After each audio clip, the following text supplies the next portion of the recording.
We were just asking to build our country. If I may just say a few words directly to President Trump, if you'll just give me the chance. Please. Mr. President, please, in the name of every woman and child and elder who got killed by the Assad regime, please come in and help us. Don't make the same mistakes that President Obama did. You criticized Obama for failing to punish and act when Assad crossed the red lines. Now is the moment of truth.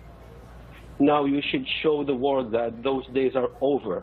We can't just keep living in this unprecedented crimes against humanity. We just can't keep living like this.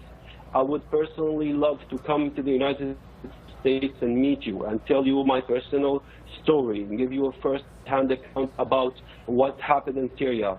I left the United States. I came to the United States in 2014, and I testified at the United Nations Security Council, in the Congress, at the White House, in the Senate, in front of the DOD. I was on 60 Minutes. I wrote articles in the Wall Street Journal, in Washington Post, in Foreign Policy. I spoke in think tanks and universities like Harvard and Yale. I was all over the country, and I left the United States last year out of frustration, out of disappointment, not because of travel ban, not because of anything. Syrians didn't rebel to leave Syria. We rebelled to stay in our country. We want to stay in our country and make our country a better place for all Syrians, regardless of their ethnic or religious background. Please help us. Go after the man who created all of this mess. It's Bashar al-Assad. Don't make the same mistake President Obama did. Don't let Bashar al-Assad walk away. Give the people of Syria hope. Show them that United. I woke up for some reason. I couldn't sleep. I woke up. I saw a lot of texts on my phone. I saw the news. I cried out of joy. I jumped. I thanked God. I was overwhelmed. We've been asking for protection. We've been asking for consequences for more than 6 years. Today, for the first time, it happened. For the very first time, we see Assad held accountable for his crimes against humanity. I was overwhelmed.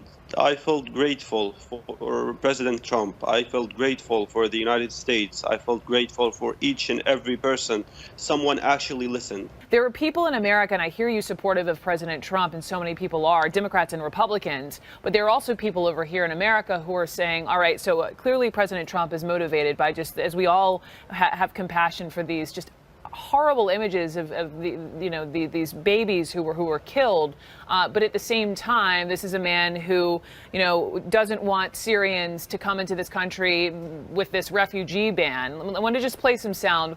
Hillary Clinton weighed in. We cannot in one breath speak of protecting Syrian babies and in the next close America's doors to them.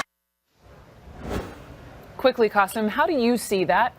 With all due respect, I didn't see each and every person who was demonstrating after the travel ban. I didn't see you 3 days ago when people were gassed to death, when civilians were gassed to death. I didn't see you in 2013 when 1,400 people were gassed to death. I didn't see you raising your voice against President Obama's inaction in Syria that let us refugees, that made us refugees get kicked out of Syria. If you really care about refugees, if you really care about helping us, please help us stay in our country. We don't want to come to the United States. We want to stay in our country. We want to stay in our country. With all due respect, this is hypocrisy. If you really care, help us stay in our country. We don't want to become refugees. We want to stay in our country. Help us establish safe zones. Help us stay safe in our country. And if you just give me a few seconds just to tell President Trump once again, please, sir, what you did was amazing. What you did was a powerful message of hope for a lot of people inside and outside of Syria. Please don't stop on this. Please help Syrians stay in their country. Please establish safe zones. Please take out Assad air forces so they won't be able to commit more atrocities using traditional weapons. 500,000 people were killed with traditional weapons, just so people can know what we have suffered in the past 6 years.